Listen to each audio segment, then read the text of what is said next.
I quit my stable job as a criminal prosecutor with no backup plan. And today I'm going to tell you what it's actually like to be a criminal prosecutor while I solve this cube. So, for those of you who don't know, when the police show up to the scene of a crime, they document information and they make an arrest. Now, all of that information, the police reports, get sent to a prosecutor's office. And from there, a prosecutor will determine if the arrest was essentially legal and if the case can be proven beyond a reasonable doubt. Now, that sounds pretty cool, right? Sounds kind of like an episode from Suits. It's not. In reality, a prosecutor is overworked and underpaid, just like pretty much many other jobs in America. And basically, my days were a lot of paper pushing, dealing with really angry defense attorneys, dealing with angry victims, because I also worked in domestic violence for quite some time. And domestic violence is especially challenging because some of the victims are stuck in a cycle of violence. And so they also do not want prosecution for their loved ones. And so it's always a challenge because even though we're trying to help the victims, we are still villainized as prosecutors. And so, it felt like you really couldn't win, especially in what's called DV. Aside from that, I want to talk about some of the offices and what they look like.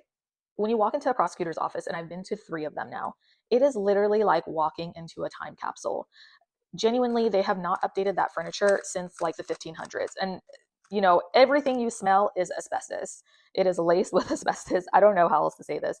They're government, so they have not really spent time and resources on things that I think are important, where your employees are going to be spending most of their days, which are the offices.